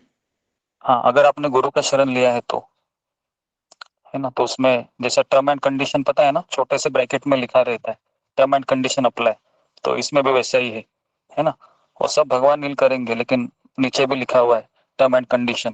कंडीशन ये है कि अगर आप शरणागत है तो, है ना, अगर आपने जीवन का ध्येय उसको स्वीकार किया है तो, अगर आप शुद्ध भक्ति करना चाहते हैं तो। ओके, तो अभी हम 57 में जाते हैं। ध्येय मतलब लक्ष्य है क्या? हाँ, लक्ष्य, यस, ध्येय मतलब लक्ष्य। ओके, 57, चेतसा सर्व कर्माणि चेतसा सर्व कर्माणि मयि संन्यास मत्पर मयि संन्यस्य मत्परः बुद्धियोगम उपाश्रित बुद्धियोगम उपाश्रित मच्चित्त सततम भव। मंचितः सततम भवः। सारे कार्यों के लिए मुझ पर निर्भर रहो और मेरे संरक्षण में सदा कर्म करो। ऐसी भक्ति में मेरे प्रति पूर्णतया सचेत रहो। हरे कृष्णा। तो भगवान कहते हैं कि सभी गतिविधि मतलब सारे काम करो, घर के कोई बात नहीं, ऑफिस के भी काम करो, है ना, सारे कर्मों को निभाओ, लेकिन क्या करो उसके बाद? मेरे पर निर्भर रहो। भगवान कहते मेरे पर निर्भर रहो मतलब भगवान कहते कि फल मैं देने वाला हूं, इसके लिए भगवान कहते मेरे ऊपर निर्भर रहो। सुख आएगा तो ये सोचो कि मैंने ही दिया है, दुख आया है तो ये सोचो मैंने ही दिया है। तो मुझे बोलो, अगर कृष्ण ने मुझे दुख दिया है तो क्या मैं रोऊंगा? मैं नहीं रोऊंगा, है ना। अगर कृष्ण ने मुझे दुख दिया तो मैं नहीं रोऊंगा, कि पिता अगर पुत्र को दुख देते हैं तो उसमें पुत्र की भलाई होती है, लेकिन पुत्र समझ नहीं पाता। ओके, तो भगवान कहते हैं कि हमेशा मेरी सुरक्षा के तहत काम करो, हमेशा मैं तुमको सुरक्षा दिए हूँ। पिछले श्लोक में ही मैंने कहा अर्जुन, और ऐसी भक्तिमय सेवा में मेरे बारे में पूरी तरह सचेत रहो, अलर्ट रहो कि मैं ही सब कुछ दे रहा हूँ, मेरे से सब कुछ आता है, तुम मेरे ही अंश हो, इसको याद रखो। Okay, next 50। हरे कृष्ण गुरुजी। पंचम मच्चिता सर्व दुर्गानि मचित सर्व दुर्गानि मत प्रसादम अरिष्यसि मत प्रसादम अरिष्यसि अथ चेत्त्वम् अहंकारन्न अथवा चेतम अहंकारं न श्रोष्यसि विनक्ष्यसि। न सुस्त्रिषि विनक्ष्यसि। यदि तुम मुझसे भावना भावित होंगे तो मेरी कृपा से तुम बुद्धि बद्ध जीव के सारे अवरोध को लांघ जाओगे, लेकिन यदि तुम मिथ्या अहंकार बस ऐसी चेतना में कर्म नहीं करोगे और मेरी बात नहीं सुनोगे तो तुम विनष्ट हो जाओगे। हरे कृष्ण गुरु जी। पंचम प्रणाम। हाँ, भगवान कह रहे कि देखो अर्जुन, अभी अभी मैंने कहा कि मुझ पे निर्भर रहो, मेरे आश्रय के नीचे काम करो, उससे तुम क्या होगे? उससे तुम मेरी कृपा प्राप्त करोगे। अभी भगवान कह रहे हैं कि अभी अर्जुन का तो अर्जुन शिष्य था और कृष्ण गुरु थे, इसके लिए अर्जुन के लिए ये बातें कृष्ण से सुन रहा, ये डायरेक्ट गुरु से सुन रहा है अभी। लेकिन हमारे लिए क्या है ना, कृष्ण हमको बता रहे हैं, लेकिन हमारे लिए कृष्ण भगवान है और गुरु है, ये कृष्ण हमारे जीवन में भेज देते हैं, है ना। तो इसके लिए यहाँ पर भगवान यही कहना चाह रहे हैं कि तुम गुरु के ऊपर निर्भर रहो, गुरु के संरक्षण के नीचे काम करो, उससे गुरु की कृपा मिलेगी। गुरु की कृपा जैसे मिलेगी फिर तुम बद्ध जीवन के सभी बाधाओं को पार कर जाओगे। और ऐसी चेतना में तुमको काम करना है। अगर नहीं करोगे तो क्या होगा? देखो अर्जुन, तुमको झूठा अहंकार आएगा और फिर तुम गुरु का सुनना बंद कर दोगे। और फिर तुम क्या करोगे? तुम फिर मुझे भी खो दोगे। मैं चला जाऊंगा तुम्हारी जिंदगी से। तो भगवान कह रहे, देखो अर्जुन, सुनो, है ना, आज्ञा का पालन करो, आज्ञा को ना मत कहो। ना बोलने से क्या होगा? तुम मुझे खो दोगे और वापस फिर वही श्रृंखला चलती रहेगी, है ना। तो भगवान अर्जुन को अलर्ट कर रहे हैं, क्योंकि अर्जुन के अध्यात्म में गुरु कौन है? कृष्ण है ना। कृष्ण ही उनके गुरु है, सामने बैठे उनके। Okay, next. गुरुजी, इसमें मतलब इम्पोर्टेंट जो श्लोक जो आप बोले थे कि कुछ याद करना है, तो इसमें थोड़ा बहुत टिक लगा दीजिएगा जब कि बोलना है इसको याद करना है, तो थोड़ा बता देंगे जी तो हम जी, याद तो करेंगे। मैं बताऊंगा जब हमारा 18 अध्याय पूरा हो जाएगा ना, तो इसमें बहुत इंपॉर्टेंट श्लोका है जिसको हम याद कर सकते हैं। जैसे 55 छाओ भक्त्या माम अभिजानाति यावान्यश्चास्मि तत्वतः, है ना। ये श्लोक हम याद कर सकते हैं, है ना। उसके बाद अभी ये ब्रह्म भूता प्रसन्नात्मा न शोचति न कांक्षति सम सर्वेषु भूतेषु मद भक्ति लभते पराम, ये भी श्लोक हम याद कर सकते हैं जी। अभी 59 श्लोक में जा रहे हैं। यत अहंकारम आश्रित्य यत् अहंकारम् आश्रित्य न योत्से इति मन्यसे न्यायोस्य इति मन्यते मिथ्या एष व्यवहारते मिथ्या एष व्यवसायते प्रकृतिस्त्वं नियोक्ष्यति। प्रकृति सत्वं नियोक्ष्यति। यदि तुम मेरे निर्देश अनुसार कर्म नहीं करते और शुद्ध और युद्ध में प्रवृत्त नहीं होते हो तो तुम कुमार्ग पर जाओगे। तुम्हें अपने स्वभाव बस युद्ध में लगना होगा। हरे कृष्ण। हाँ, भगवान अभी कह रहे हैं, देखो अर्जुन, इतना सब मैंने बताया, अभी पूरी गीता मैंने तुमको बताई। अभी अगर तुम मेरे निर्देश के अनुसार कार्य नहीं करोगे और युद्ध नहीं करोगे तो क्या होगा? तुम गलत दिशा में जाओगे और फिर क्या होगा? फिर विपरीत होगा। इसलिए मैं चाहता हूं कि तुम युद्ध करो, मेरी इच्छा युद्ध करो। भले तुम्हारी इच्छा नहीं है, कोई बात नहीं, तुम्हारी इच्छा को, क्योंकि जब हम गुरु स्वीकार करते हैं तो हमारी इच्छा को कोई मान्यता नहीं रहती है, क्योंकि हमको फिर आज्ञा का पालन करना है। अगर आप परम पूज्य राधानाथ महाराज का भी किताब हम पढ़े थे ना, तो उसमें परम पूज्य महाराज यही कहते हैं कि मैंने तो गुरु को स्वीकार किया है, लेकिन अभी मुझे उनके लायक बनना पड़ेगा, है ना। उनके लायक बनना मतलब क्या? उनके आज्ञा का पालन करने के लायक बनना है मुझे अभी। तो यहाँ पर भी भगवान यही कह रहे हैं कि मैं चाहता हूँ अर्जुन तुम युद्ध करो। ओके, नेक्स्ट 60 स्वभावजेन कौन्तेय, किसका था 62? हरे कृष्णा, 60 किसका था? नीलम चौहान उसमें है, क्यू में है ऑलरेडी। नीलम चौहान ने नहीं है, ठीक है।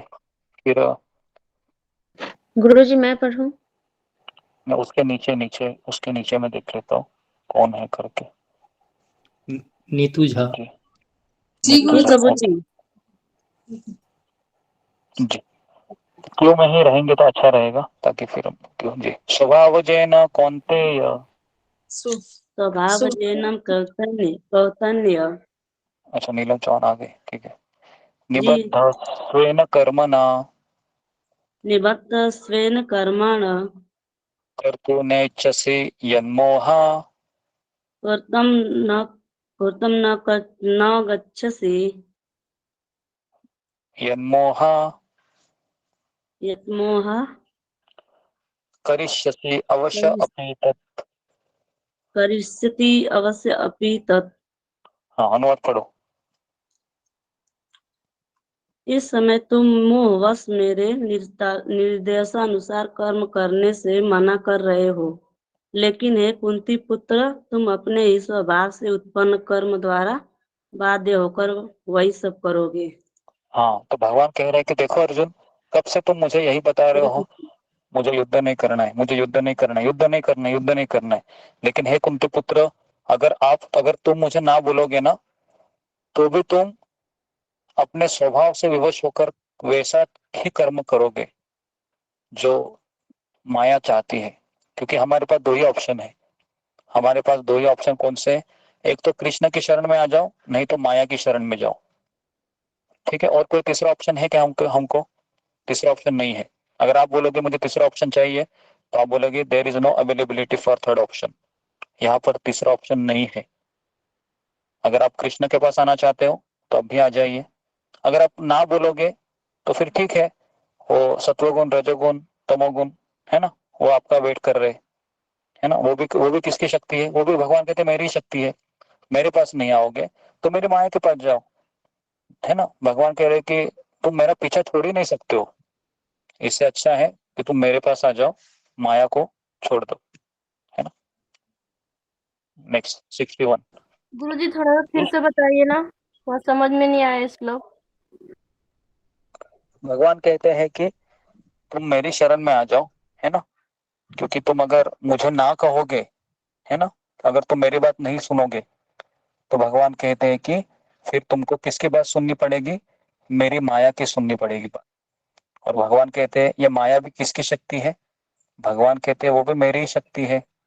तो इससे अच्छा है कि तुम मेरे पास आ जाओ ना डायरेक्ट। अगर माया के पास जाओगे तो बहुत जूते पड़ेंगे तुमको, है ना। तो भगवान हमको बार बार कह रहे हैं माया में मत पड़ो, है ना। हालांकि माया किसकी शक्ति है? भगवान कहते हैं मेरी ही शक्ति है। तो हम डायरेक्टली या इनडायरेक्टली भगवान के ऊपर आश्रित है ना। तो इसके लिए हमें भगवान की शरण लेनी चाहिए। भगवान आगे बताते कि मैं कहाँ रहता हूँ। सुनो अर्जुन 61। ईश्वर सर्वभूतानां, ईश्वर सर्वभूतानां। नहीं, इसके बाद किसका था 61? जी गुरु जी, मेरी ही थी। ओके। हृदयेषु अर्जुन तिष्ठति, हृतदेशो अर्जुन तिष्ठति, भ्रामयन् सर्वभूतानि, भ्रामयन् सर्वभूतानि, यंत्र आरूढ़ानि मायया। यंत्र आरूढ़ानि मायया। हे अर्जुन, परमेश्वर प्रत्येक जीव के हृदय में स्थित है और भौतिक शक्ति से निर्मित यंत्र में सवार की भांति बैठे समस्त जीवों को अपनी माया से घुमा भरमा रहे हैं। हरे कृष्ण। जी जी जी जी। तो अभी देखो भगवान कह रहे मैं कहाँ रहता हूँ। अर्जुन सुनो, मैं तुम्हारे हृदय में ही रहता हूँ। और फिर अर्जुन सोचता होगा अरे आप मेरे हृदय में हो, तो फिर कौन मुझे मार्ग दिखा रहा है? भगवान कह रहे कि सभी लोग, सभी जीवात्मा माया रूपी यंत्र में बैठे हैं और मैं ही उनको निर्देश देता हूँ, तुम ये करो, वो करो, ये करो, वो करो। कई लोग कहते हैं कि मेरे साथ बुरा हो रहा है, तो क्या कृष्ण कर रहे हैं? कृष्ण कर रहे हैं। अगर मान लो कि मैंने किसी का गला घोट दिया, तो कृष्ण ने किया है मैंने किया? कौन बताएगा किसने किया? मैंने किसी का गला घोट दिया, मैंने किया, मैंने किया। ओके। और कोई अच्छी चीज हो गई, मान लो कि अचानक आपको, है ना, फर्स्ट रैंक आ गया, मान लो, है ना, एमपीएससी के एग्जाम में, गवर्नमेंट के जॉब के लिए प्रिपरेशन कर रहे थे, अचानक आपका फर्स्ट रैंक आया, फिर आप क्या बोलोगे? कृष्ण भगवान ने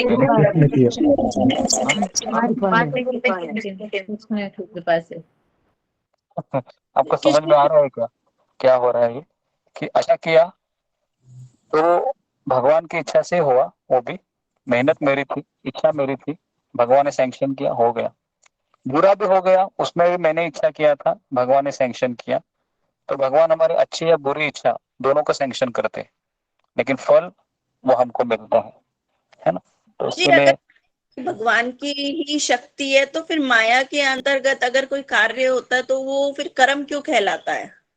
नहीं, माया के अंतर्गत लेकिन चुनाव किसका रहता है? मैंने कई बार बताया है कि चुनाव मेरा है ना। जैसे मान लो कि तुम्हारी बच्ची है, तुम्हारे साथ जाती है ना रोड पर, और कहती है मुझे बर्फ का गोला दे दो, बराबर है, बहुत जिद करती है, पैर पटकने लगती है रास्ते पर ही।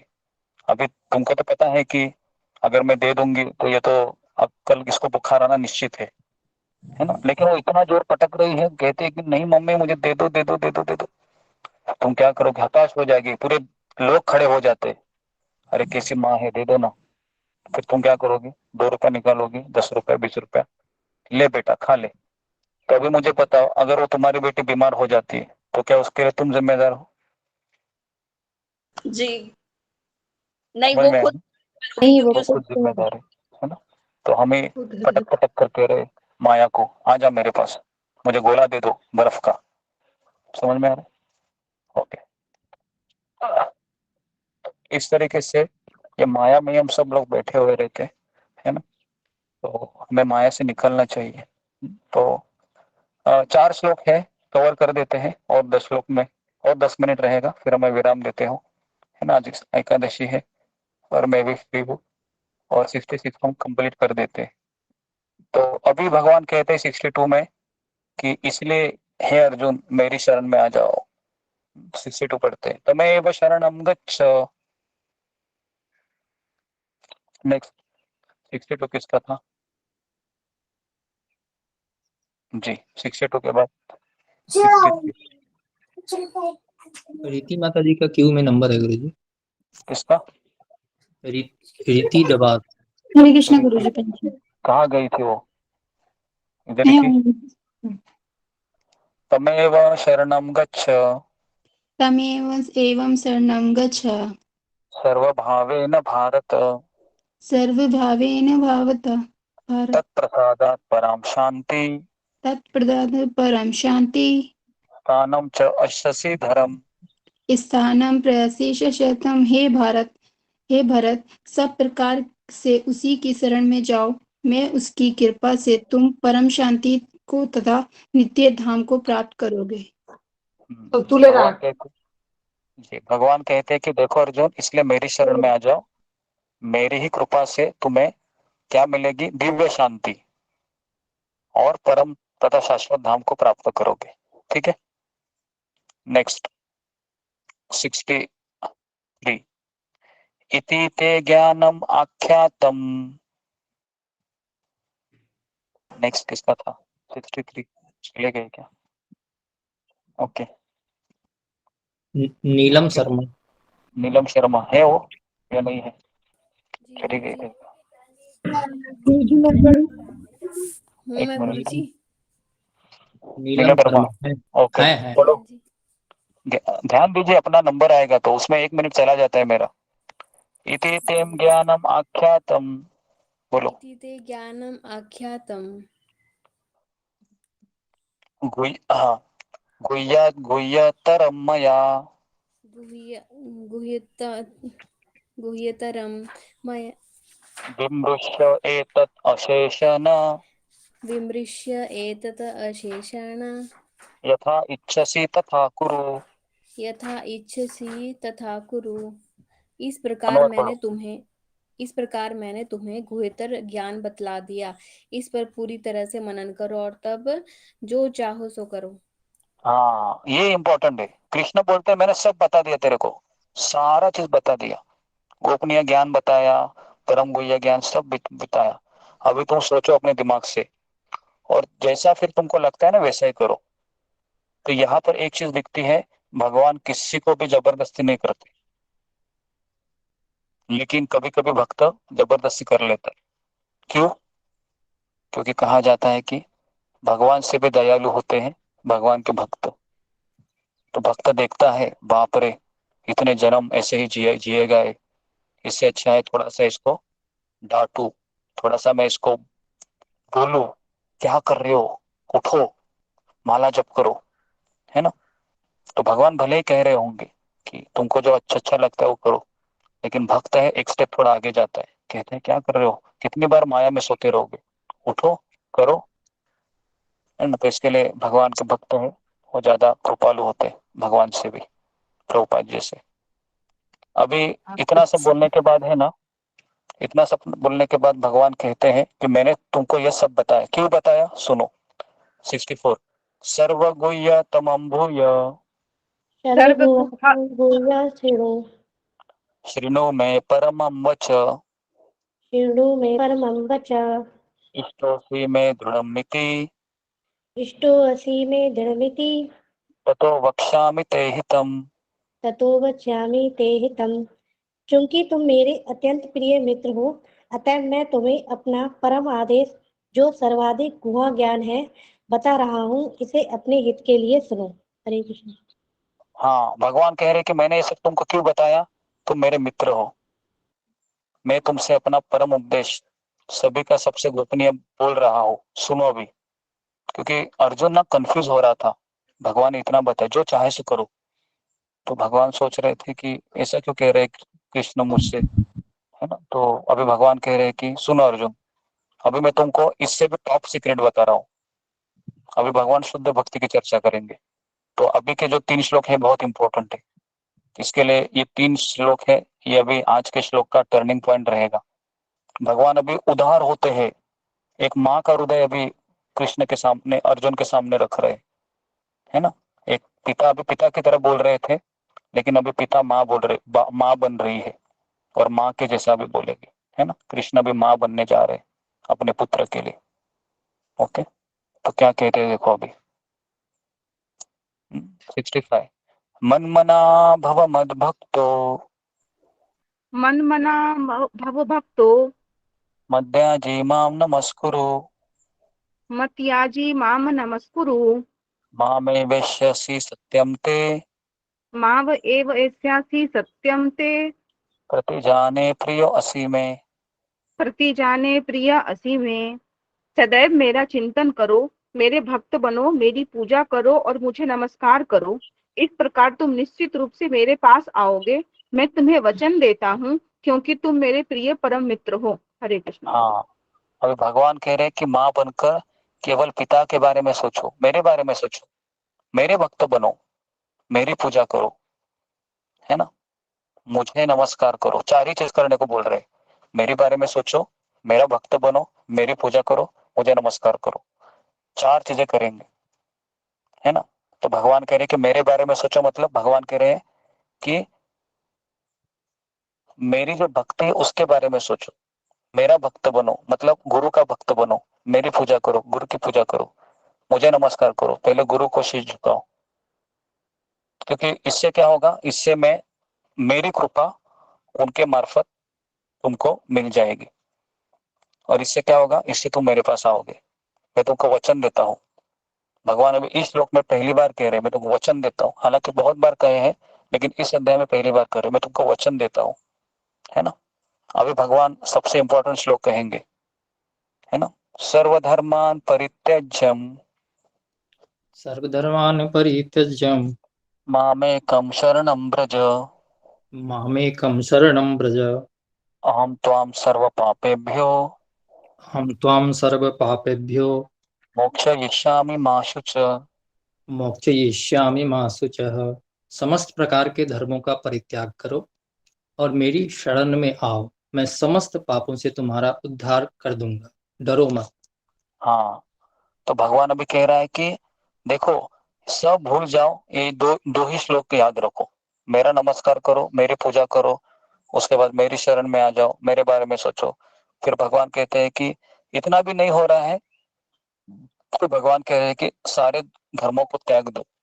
कौन से धर्मों को त्यागने के कह रहे हैं भगवान? जो हमारे मनोधर्म है, जो हमारे मन ने बनाए हुए धर्म है ना, उसको भगवान छोड़ने को कह रहे हैं।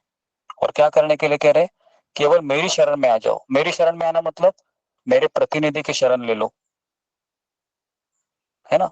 उससे क्या होगा? उससे तुम सारे पापों से मुक्त हो जाओगे।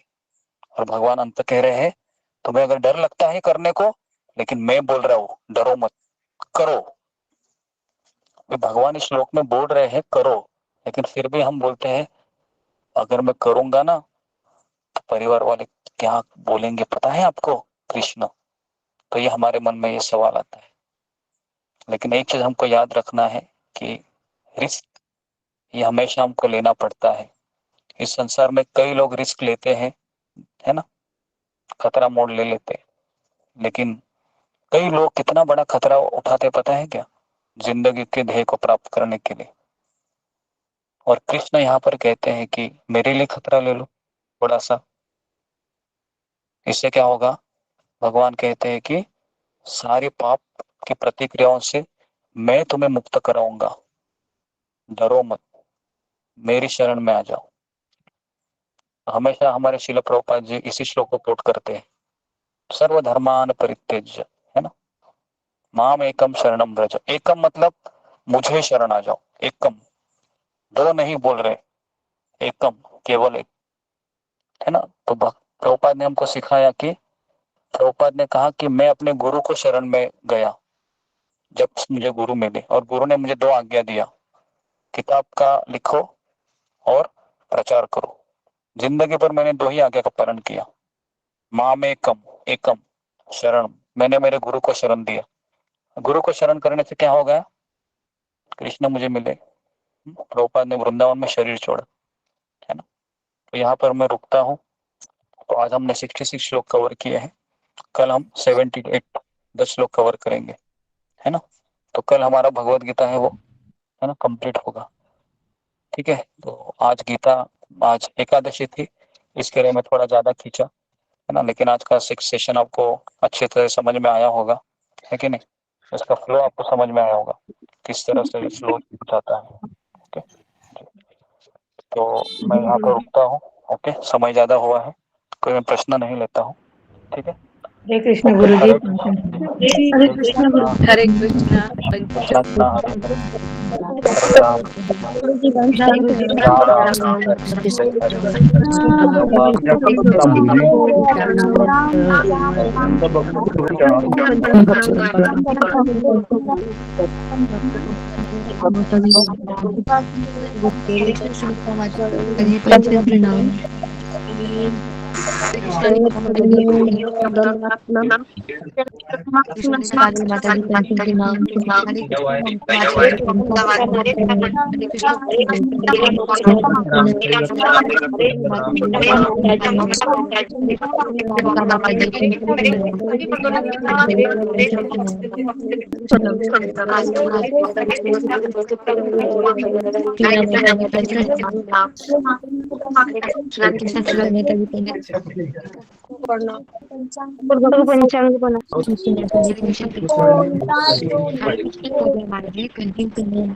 हरे कृष्ण रूबी माता जी पंचम प्रणाम। हरे कृष्ण मीना माता जी पंचम प्रणाम। हरे कृष्ण माता जी, अगर आप लोग मेरी आवाज सुन रही हैं तो सुनिए, मुझे ना एक ऐड करवाना है, कैसे होगा? हाँ जी, हरे कृष्ण माता जी, क्या बोलिए आप? बोल रही थी कि एक नंबर इसमें ऐड करवाना है।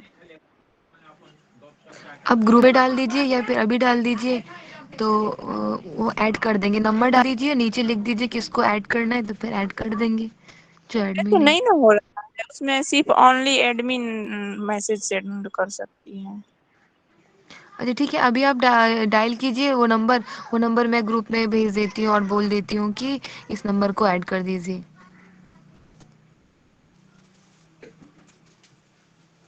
हरे कृष्णा हरे कृष्णा हरे कृष्णा। यहाँ पे तो आप टाइप कर सकती है ना माता जी।